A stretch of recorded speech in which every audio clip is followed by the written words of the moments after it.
Oi, gente, tudo bem? Quem tá falando aqui é o Igor Fontes, da banda Ressignificance, e hoje vamos para o nosso primeiro episódio entrevistando alguém para o Neo Rock Brasília. Estamos aqui hoje com o Eduardo Pastore. Salve Igor, salve galera. O Eduardo Pastore já é um cara que já tá no ramo da música aqui em Brasil um pouco mais tempo, né? Também já tem, desde que ano que lançou o primeiro single? 2019, 2019? é, Já tem, então, em torno de 4 anos, mais ou menos. 4 anos. E então foi pré-pandemia. Eu gostaria de perguntar um pouco para você como que foi esse processo seu de você começar a entrar no ramo da música, mais ou menos. Cara, eu me deparei com a música lá pelos 14 anos, quando eu me dei conta que eu seria para sempre o pior jogador, né, da escola de futebol, Eu também sou das muito ruim. quadras. Então eu tive que arrumar algo para, né, me dedicar e inclusive para me expressar, né, porque através do futebol ou qualquer esporte não seria. E aí, meu pai, que sempre também gostou muito de música na juventude dele, dedicou a participar de festivais do interior nos anos 60, 70. Aí ele me levou para uma loja, né, e eu me lembro disso, assim. Aí ele falou: não, qual violão que você quer? Aí eu falei: pai, não, o mais barato aí que tem. Ele: não vou comprar o mais barato, eu vou comprar um bom violão, porque eu quero que você se acostume a tocar num violão bom. Uhum, Porque se ele for ruim, você não vai gostar de sentar todo dia ali. E, enfim, isso já me traz uma mensagem de que a música tinha que ser dedicada, né? E aí, depois de muitas bandas de colégio, universidade, etc., ah, eu cheguei no momento que eu já estava me. Eu sempre gosto de tocar cover quando você tá ali para animar, né, uma plateia num show, isso é muito poderoso. Mas eu gosto especialmente de fazer releituras. uhum, Eu não gosto muito de fazer aquele cover idêntico e me dediquei por um bom tempo assim a fazer isso, né? Porque são as bandas de colégio.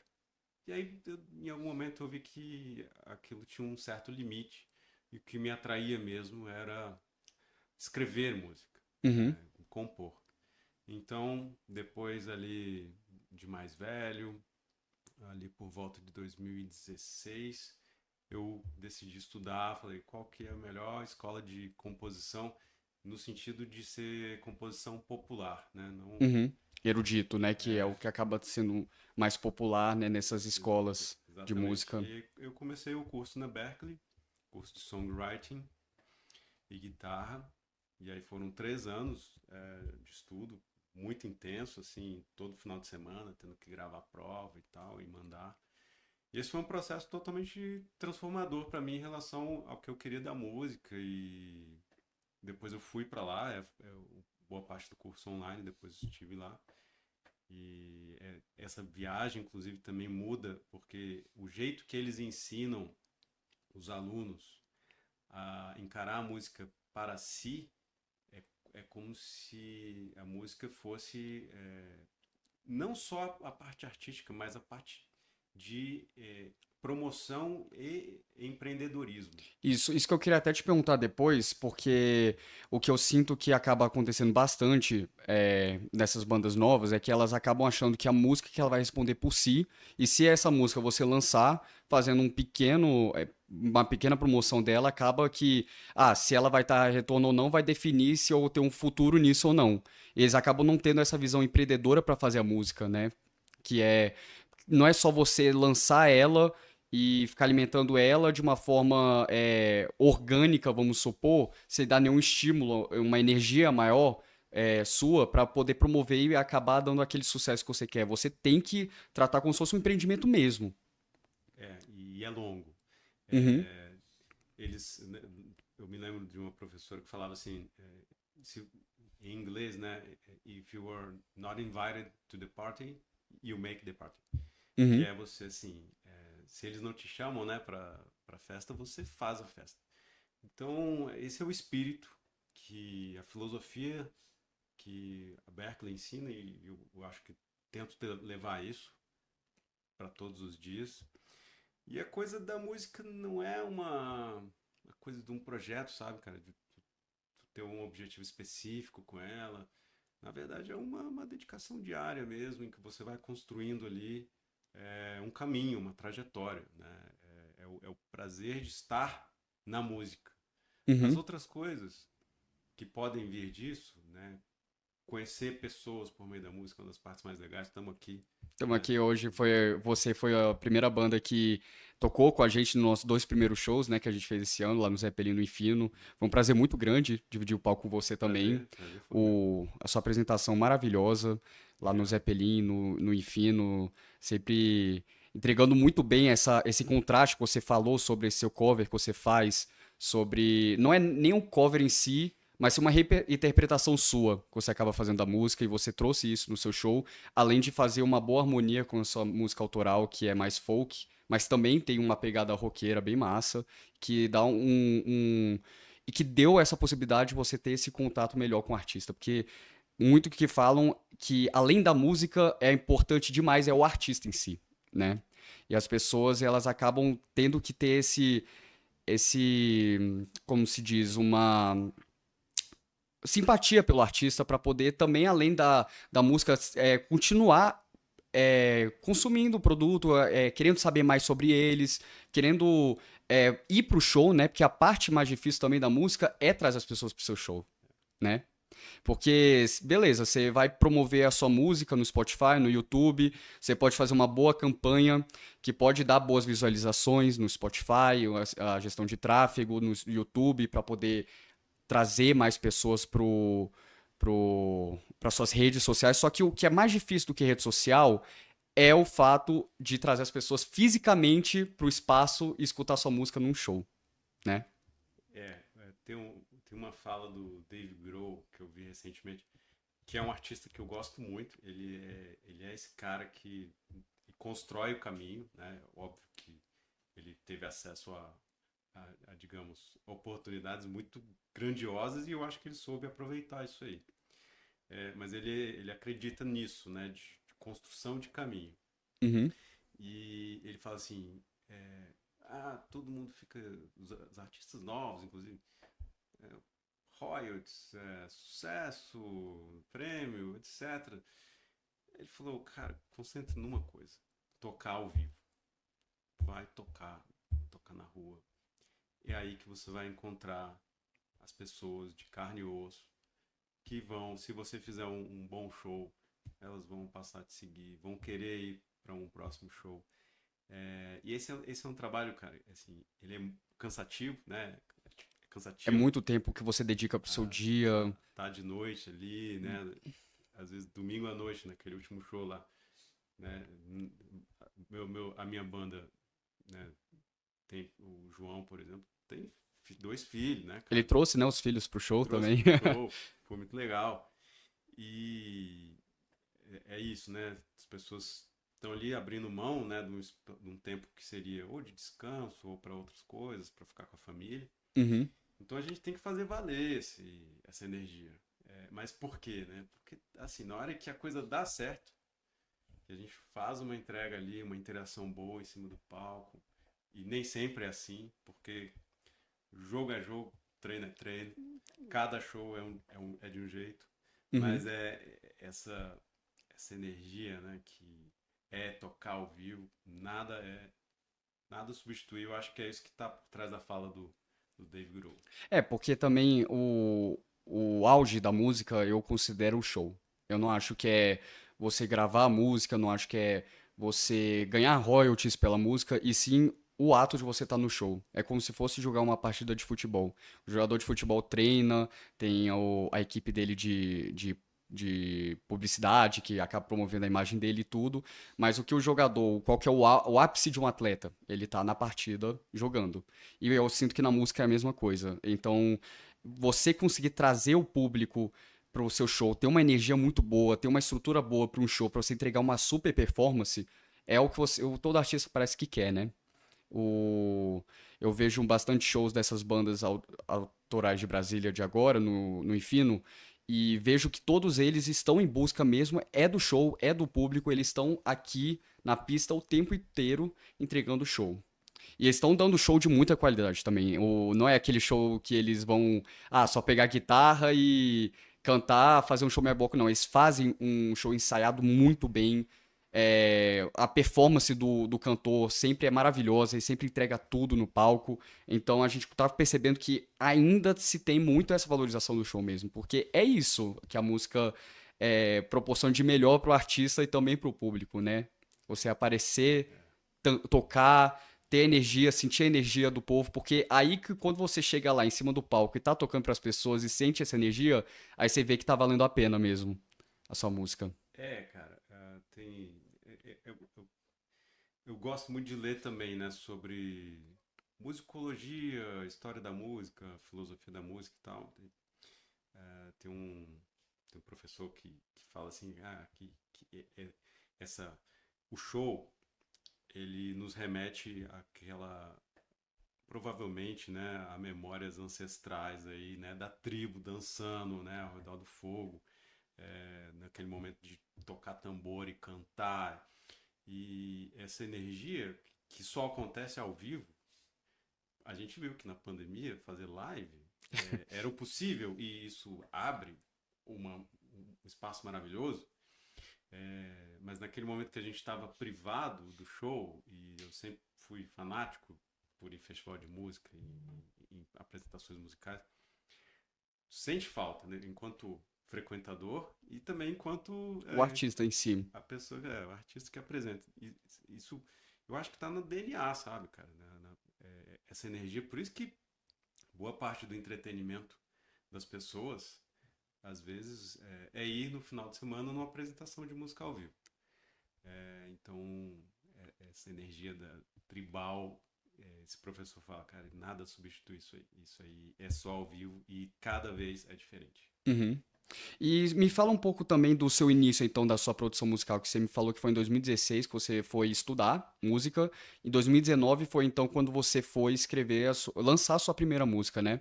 Então, como que foi todo esse processo entre 2016 até 2019? Foi, cara, um processo um pouco solitário, porque realmente estudava praticamente no quarto, fazendo as provas, né? Todo domingo tinha que mandar prova e tal.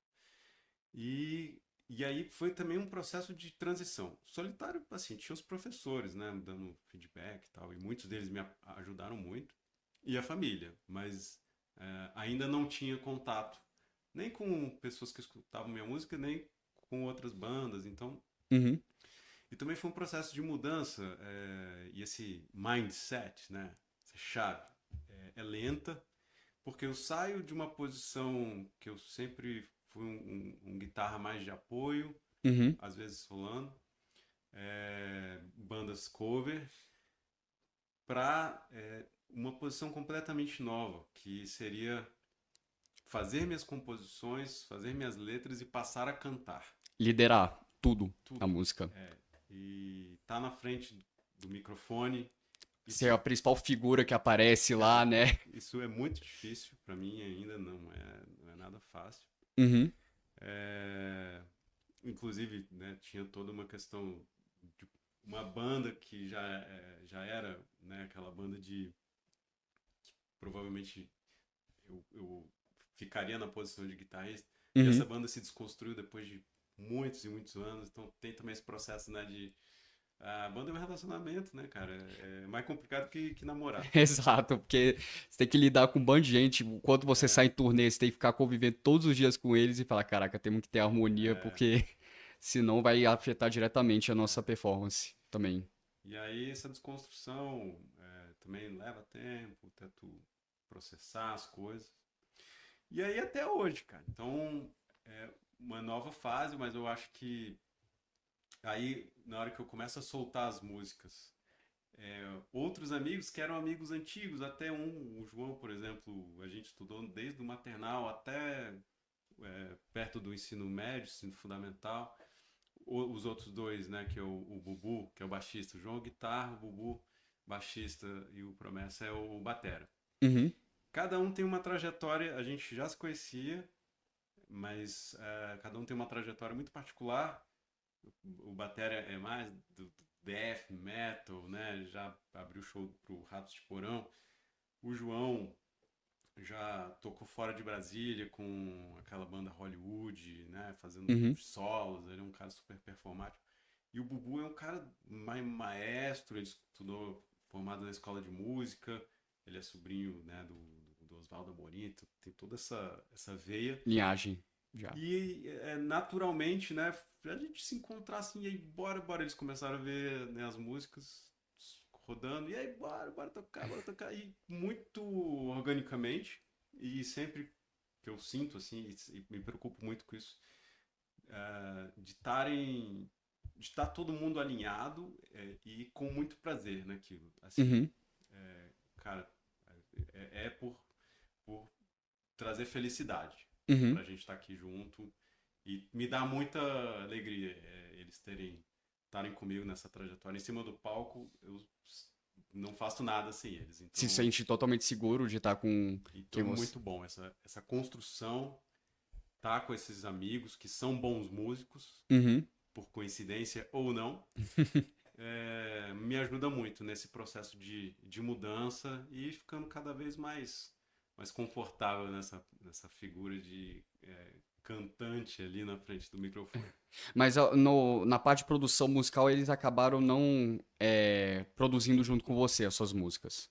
A parte de produção, cara, o que eu penso também, cada coisa na música, elas se complementam, cada habilidade da música, elas são complementares. Isso é maravilhoso porque nos dá uma piscina, que isso também é outro professor que fala, é uma piscina de borda infinita. Uhum, Ou seja, né, você não vai alcançar uma borda. Você tem habilidades de composição que são as minhas preferidas, uhum. as habilidades de tocar um instrumento, né? As habilidades de fazer a performance em cima do palco, as habilidades de produção musical. Então, tem um leque maravilhoso de coisas para serem exploradas. Cada coisa dessas é um universo. E você tem que construir todas elas de forma, né, aos poucos, mas constantes. Uhum. E a parte de produção, essa veia eu fui caminhando individualmente. Quero sim, em algum momento, a gente ter uma outra experiência, talvez de pegar novas músicas e ir pro estúdio. Você gravou com o Mariano, não foi? Pelo que eu fiquei sabendo. Eu e Mariano gravamos muitos vídeos. E eu acho que o Mariano é um mago das Não, ele lentes. é. O cara tem umas lentes que eu fui gravar o videoclipe do Cristina, ele foi me mostrar a lente dele, assim, e falou: Nossa, essa lente daqui, olha que absurdo. Eu que eu estudo audiovisual, ele foi me mostrando um pouco das configurações que essa lente é capaz. Eu fiquei: Meu Deus do céu, quanto custou essa lente? Ele, se eu te falar, já era.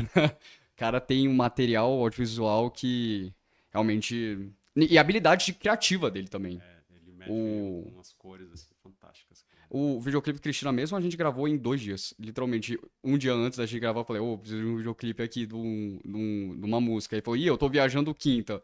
Aí isso eu matei, só falando. Falei, putz, então o que a gente faz? Eu falei, não, relaxa. Aí ele foi, criou o roteiro na hora, no dia seguinte a gente gravou, Show, me mandou já editado na quinta também. show. Um super videoclipe. Essa parte eu não conheço o Mariano na parte de produção musical, sei que ele é muito Aí ele é bizarro reconhecido. também, o cara é muito bom. Conheço e confio totalmente na parte de clipes. Só que eu também fui fazendo, né, um trabalho com o pessoal da Novo Artista. É a One Produtora e a Novo Artista, né? Esse é o Rafa. Que eles são lá de São Paulo. Eles têm, eles têm uma proposta de dar ferramentas para artistas independentes construírem, né, os seus caminhos. Não ficar naquela história de depender de ser descoberto ou de depender de uma música estourar. Eles falam, cara, é aquele começo do nosso papo, né? Uhum. E eles já trazem para esse foco o Brasil, experiência de São Paulo. E em 2019 eu ainda muito na dúvida que música que eu toco, eu faço rock, porque antes eu fazia rock, né, com a outra banda. Uhum. Mas eu gosto muito do folk e eu sempre tive essa percepção, cara, minha voz é, né, um pouco mais baixa, um pouco mais grave, então essa coisa do violão de aço me traz um conforto, Maior pra sua voz também, uma fazer uma curiosidade. harmonização. E aí Lá em 2019 fui para um encontro lá em São Paulo, um congresso que o Novo Artista fez. E eles abrem ali postulações, né, para começar um trabalho. E aí eu começo a fazer esse trabalho com eles. Então, eu atribuo muito a esse contato que a gente fez e a gente é parceiro até hoje. Então, desde 2020, eu tenho ido para São Paulo, lá para o estúdio deles, fazer minhas composições. Uhum. E é um processo que vem se refinando muito legal, cara, porque às vezes eu passo tipo um ano e meio compondo. Tu pegou todo esse processo de pandemia, né? Muita dúvida e coisas muito loucas acontecendo no mundo. Uhum. E eles foram me direcionando também. É, no sentido assim, eles têm, por exemplo, os caras gravam 90 artistas por ano. Caraca, o tempo todo tá com alguém lá que É, eles estão fazendo produção musical. de todos os gêneros musicais, né? E isso daí foi no estúdio deles. Esse clipe, a maioria dos meus clipes, você vai ver que já são no estúdio deles, os autorais especificamente. Né? As releituras são muito aqui em Brasília com o Mariano. Uhum. E eles também, eles com base nessa percepção, eles falam, cara, as letras que você escreve, o campo sonoro que você, né, vai ficar mais legal na sua voz e para as histórias das letras. E aí eles trazem todo um outro conjunto de artistas que eu não conheço e as referências musicais deles. E também a criação deles aí, eu às vezes fico um ano trabalhando uma composição aqui. Em uma só? Uma música? Eu faço. Depois a gente pode conversar um pouco mais disso. Tudo bem. Que eu chamo de. Esse é um crítico italiano que estudou muito a bossa nova, ele mora aqui no Brasil, esqueci o nome dele. Ele fala sobre o processo de composição do João Gilberto.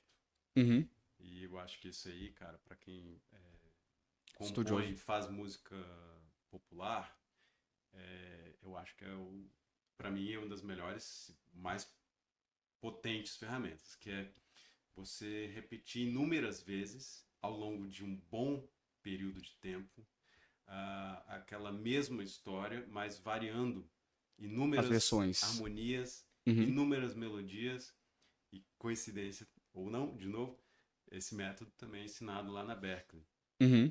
Então, você pega isso inclusive para gerar novas ideias. Você pode pegar uma letra de uma música que você gosta e aí você muda a harmonia dela, aí você já vai ver que vai nascer uma nova melodia. Uhum. E aí você, às vezes, traz uma melodia de uma outra e faz um cross, né? Que eles chamam. E aí você tem, cara, praticamente uma música nova. Então é uma coisa louca. Então, segundo esse crítico, o João Gilberto, ele tem esse processo de repetir inúmeras vezes. E é isso que eu faço quando eu vou juntando um corpo de composições até eu falar. Cheguei onde eu queria. Livro, que eu também gosto de escrever. Livro, né? Prosa e não ficção. Uhum.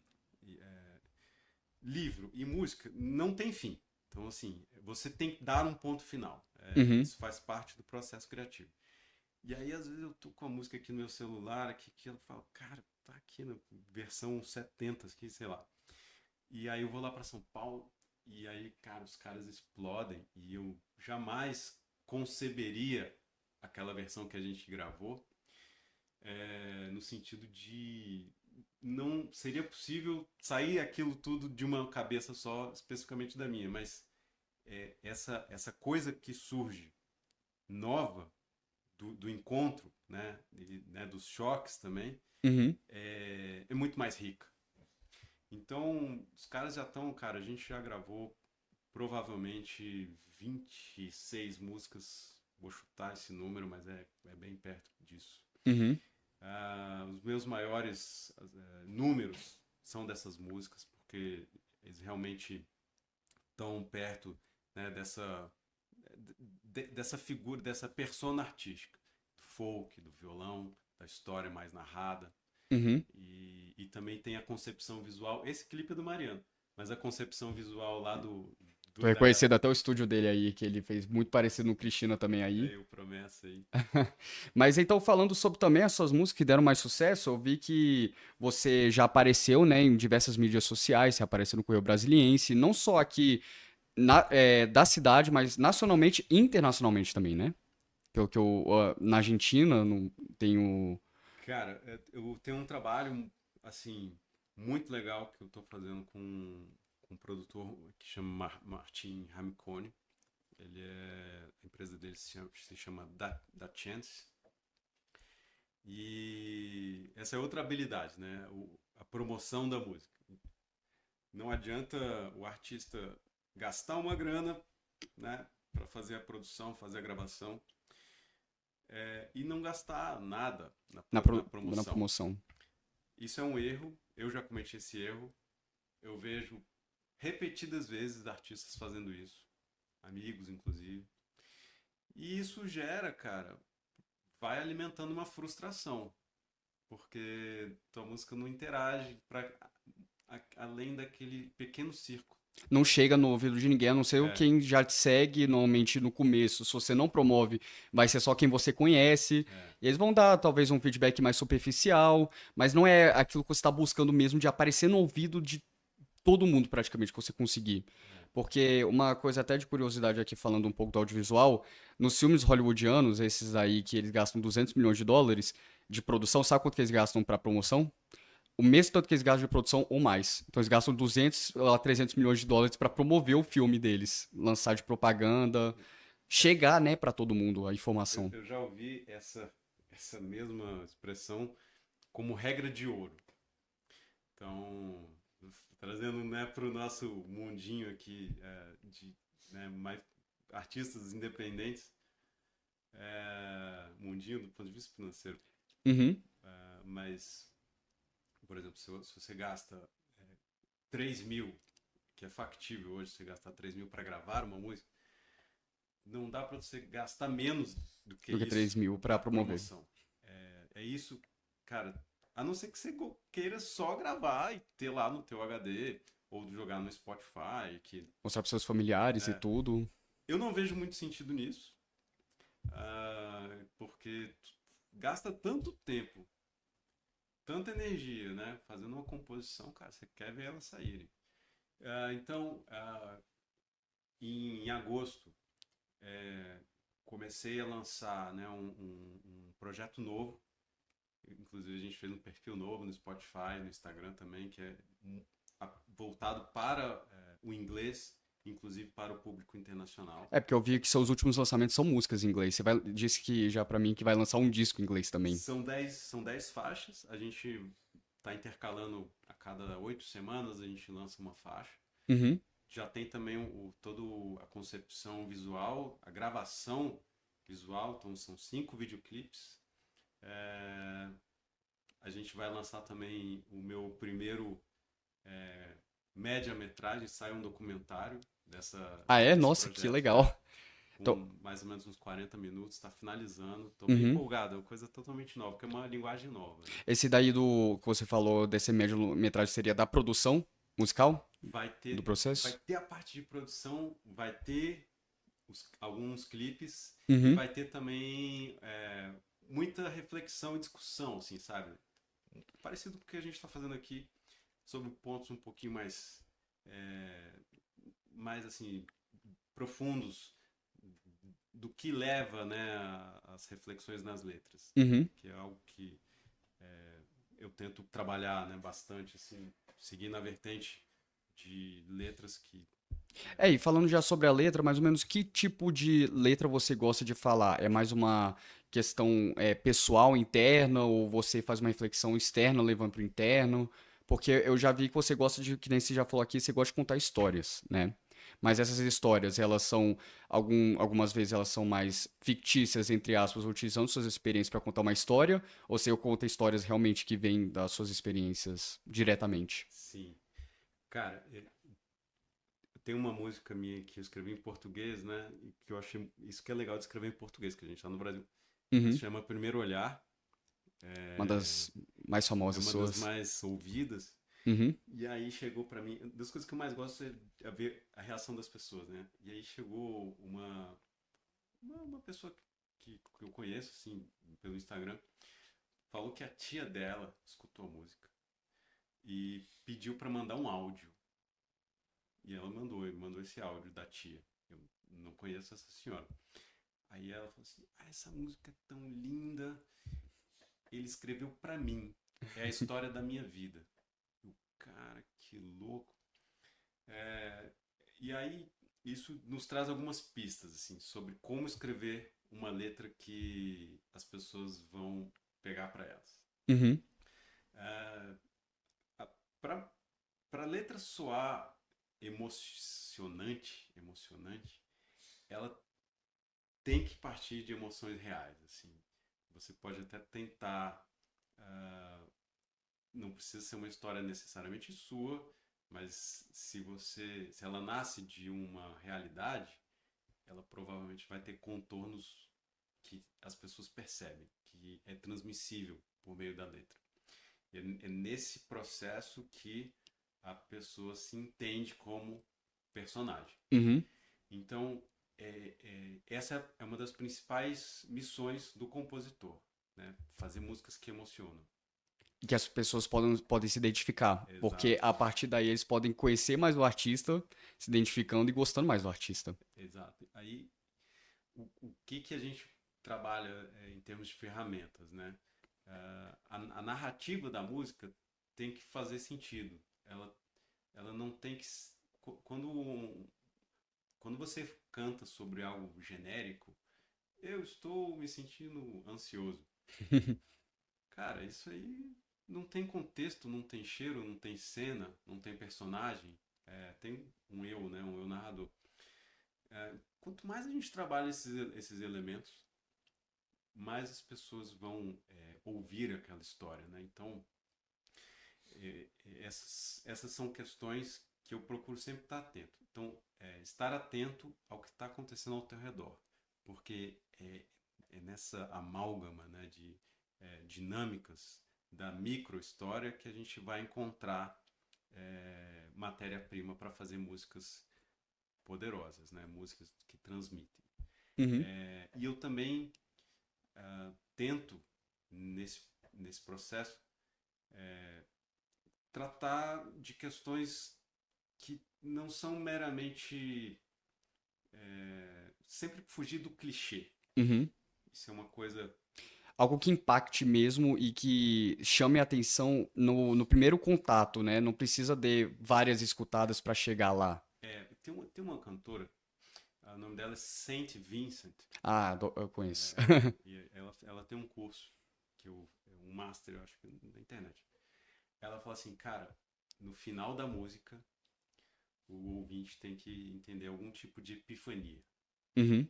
um susto. O que isso quer dizer, cara? Se você cantar uma história que você é atraído, isso aí, né, cara, essa traição, que é um tema muito bom para você colocar numa composição, é, ela tem que trazer novos elementos. Ela tem que ter algum tipo de epifania. Uma outra coisa também, falar sobre amor, que também é um tema, né, Muito já falado. multi. E aí, por exemplo, o Marcelo D2 fala, tem tantos tipos de amor, né? Amor entre pai e filho, amor entre irmã e irmão, amor entre amigos. Amigos. Então, para esse campo de não obviedades que eu acho que a gente tem que estar aberto enquanto compositor. Uhum. E isso aí, se você souber, e com isso a gente tem que ser muito cuidadoso para não ficar repetitivo, nem arrogante ou muito complexo, porque Uhum. esse não é muito bem o espaço da música. Há músicas que fazem isso, né? Mas a gente não pode querer chegar fazer uma música tipo a do Bob Dylan, que é um ídolo para mim, que tem múltiplas camadas de significado ali. Por exemplo, o Bob Dylan, quando ele ganhou aquele prêmio Nobel, né? Ele é o único músico Que que ganhou o ganhou. Prêmio Nobel de Literatura. É, e ele era muito amigo do Leonard Cohen. Também era um super mega compositor, né? O Bob Dylan admirava muito o Leonard Cohen. E você vê, né, a altura de quem são esses compositores, né, cara?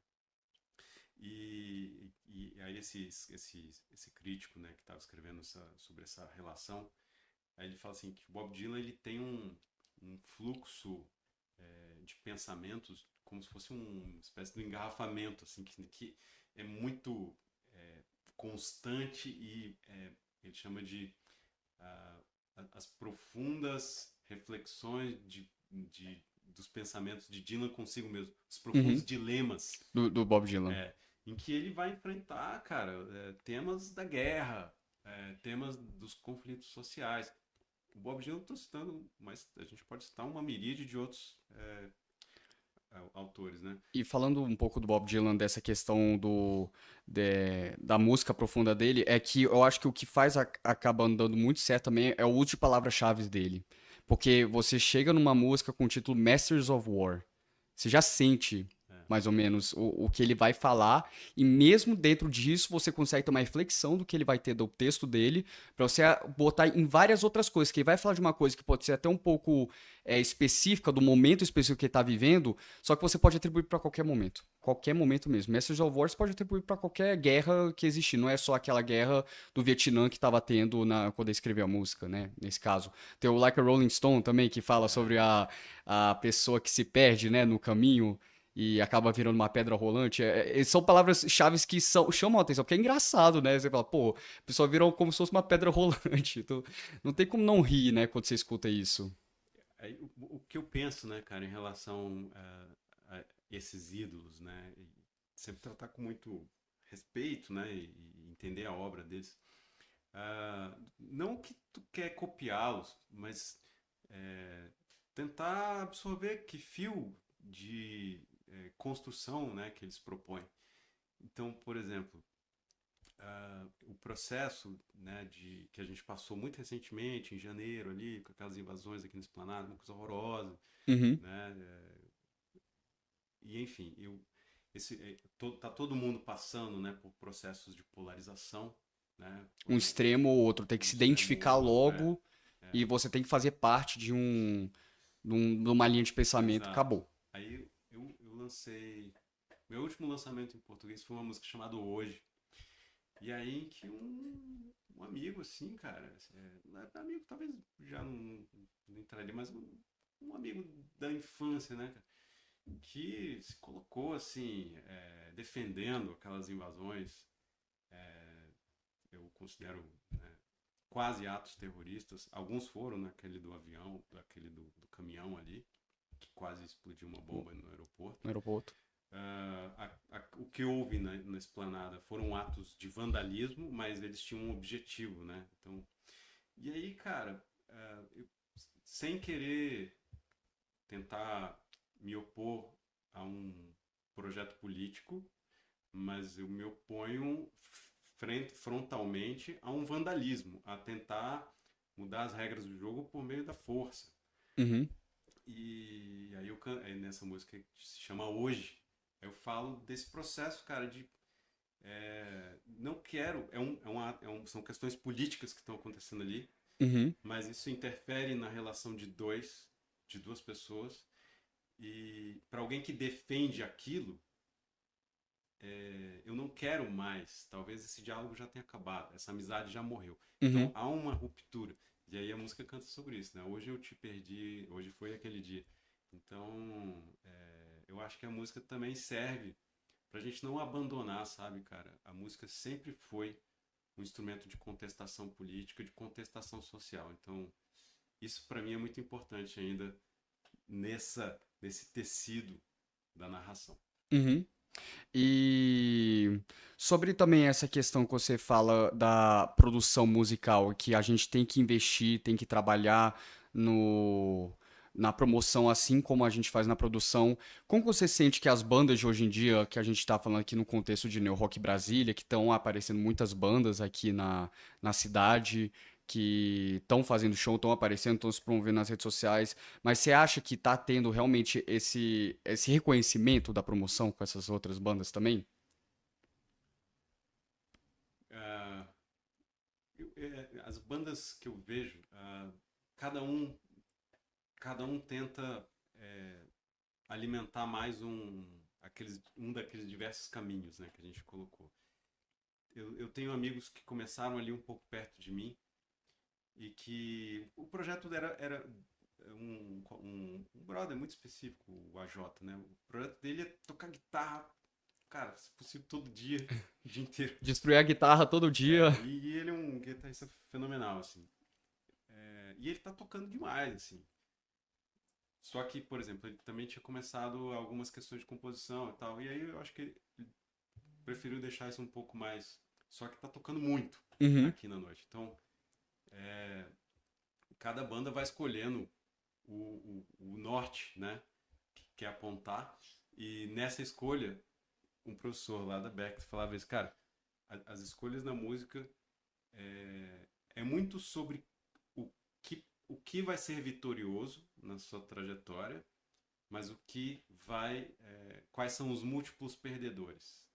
Isso tanto do ponto de vista de história dentro de uma música, quanto do que você não vai conseguir fazer. uhum. Então escolher quem são os perdedores dentro da tua trajetória é uma coisa muito importante. Bom, e agora vamos então já chegar na parte final aqui, que eu quero fazer uma dinâmica com você, que seria perguntar pra você realmente assim, algumas perguntas mais diretas pra saber um pouco do seu ponto de vista pessoal sobre tudo que você fez na sua carreira musical. Então, pra começar, qual é a sua música favorita que você lançou hoje, até agora? First Kiss. First Kiss? É, Essa música é maravilhosa mesmo, realmente. valeu, cara. O seu canto, a harmonia do violão, mais folk, né? Assim, adoro ela. E ao vivo também foi maravilhosa. Valeu, valeu. Qual que foi o melhor show que você já fez na sua vida? Cara, eu vou falar que foi quinta-feira passada. Quinta-feira? É, Foi aonde? foi ali quase no encerramento da BB Digital Week, lá no centro de convenções. Ah, você tocou lá? Tocou lá Caraca. e fomos selecionados para tocar e caímos num horário assim super legal, que era o horário de encerramento. Uhum, É, então tava todo mundo saindo das palestras e ali na praça de alimentação. A gente nunca tinha tocado num palco grande, uhum, com telão assim, super telão atrás, cara. E aí, nossa. E aí, assim, o som tava com cheio de coisa, de coisinhas assim. Não era o melhor som pra gente. uhum. É, o público estava até um pouco afastado, porque as pessoas estavam comendo, né, e tal, mas, cara, na hora que a gente tava um super calor, o sol batendo assim, na hora que a gente viu aquele palco daquele tamanho e a gente começou a tocar e a galera começou a interagir, cara, e a adrenalina bateu, e aí a galera, os músicos, o João, e cara, nossa, o show foi pura emoção, a gente ficou muito feliz, cara, foi muito legal. E foi para um público grande, né, também, porque o Cara, povo tava lá, né, é, no... bem grande. O... E também pra... A última pergunta aqui... Eu ia te perguntar se você já tocou com um festival de música. Bom, tocamos festivais locais de Brasília, a gente já tocou no Festival do Alto Volume, que o Alto Volume é um projeto do Sim. César. Assim, o Alto Volume ele é um projeto semanal, né, de música autoral dentro das casas, né, voltando àquela tua pergunta, eu acho que esse é um dos projetos mais legais de Brasília, dos atuais. O César ele tem uma concepção de construção de cenário de música E autoral. valorizar as bandas, porque... É um espaço único, cara, essa networking, né? Então eu admiro ele enquanto produtor, muito legal. E ele faz esse festival, eu acho que ou é semestral ou anual, mas nós tivemos a chance de participar. Foi massa. Participamos também do Rock Cerrado, que foi massa também, na seletiva lá da Ceilândia. Então, festivais mais locais, mas que também expressam, né, que Brasília está rolando, Uhum, tá tendo cena e não toquei, fiz uma palestra, na verdade, tive a alegria de ser finalista do Prêmio Profissionais da Música 2023 na categoria Autor. Uhum. Fiquei assim, felizão. Premiação foi lá no Museu Nacional, tava lá assim Caraca. E cara, uma galera assim muito boa. Foi pra uma música específica? Ou... O Prêmio Profissionais da Música, ele é por conjunto Ah, da obra. entendi. Mas, por exemplo, eu não cheguei até a final, foram várias seletivas. Uhum. Agradeço muito ao meu público, porque Que a galera ajudou foi lá vocês lá a votar. votar. E aí eu tava com a minha família, todo mundo arrumado, né, cara? E aí, a Uhum. gente foi lá naquele auditório maravilhoso. Eu gosto muito do Gustavo, toda a trajetória dele, o Gustavo Vasconcelos, né, que organiza o prêmio. Já trabalhei lá na GRV, já fiz uma feira da música independente em 2006, 2007, foi outra história. Mas aí quando eu tava lá, assim, meu pai, minha mãe, meu irmão, minha esposa, uma galera assim, e aí começa a tocar My Weight, que é uma música que eu fiz pro meu avô, né, que é o meu primeiro folk em inglês, Uhum. e é o mais tocado. Hoje a gente tá com 450 mil plays, acho, no Spotify. E aí, na hora que começa a tocar essa música lá no auditório, você fala assim, cara, que emoção pura. Você sente, Assim. né, a sua música lá aparecendo pra todo mundo no evento. Cair a ficha difícil, né, nesse momento. Eu falei, cara, olha só que louco. Assim, e foi muito legal. Então, 2023, estamos acabando, assim, com muita empolgação, muita entrega. Uhum. E, cara, só partir para 24 com toda a garra, todo o gás. Não, porque realmente assim, que nem você falou, você começou em 2019, é o seu primeiro lançamento, e agora você tem já um repertório de 4 anos de lançamentos, e que cada ano tá dando um resultado cada vez maior. E é assim mesmo na música, não é aquela ansiedade que você fala, ah, não, no meu primeiro ano se não der certo é porque não vai rolar, então acabou, né? Cara, uma frase concisa, mas curtir o trajeto, A fase que você tá. curtir as pessoas que estão ali contigo sempre, as pessoas que vão nos nossos shows, cara, tipo domingo de noite ali. Uhum. Cara, É muito esforço. e curtir isso aí, cara, curtir o momento de compor, pegar o violão no quarto. Esse é um dos momentos que eu acho mais sagrados, assim, cara. Eu sozinho, tocando ali, partindo para uma nova versão de uma composição. Então, curtir isso aí, sacou? Deixar a ansiedade mais Baixar um baixa. pouco e saber aproveitar os momentos que você tá tendo, em que você tá tocando no violão no seu quarto pra você tá tocando no show pra uma plateia grande, né?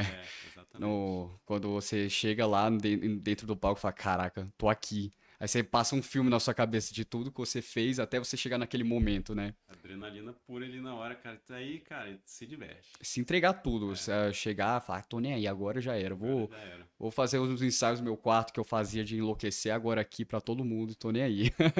E aí a galera percebe, cara, porque, cara, nessa última da quinta-feira, subiu um maluco lá, começou a cantar com a gente, cara. E eu falei, nossa, isso aqui é bom demais. Pra mim, realmente, tipo, show não é pra ser o povo sentado só olhando. Pra mim, o legal é mesmo ver o caos, né? Se bobear numa música mais animada, Terror da Morte, o povo cantar, é participar também junto com você, que aí você sente a energia de volta, você é aí que se entrega mais ainda Cara, durante o show. o calor do momento. Né?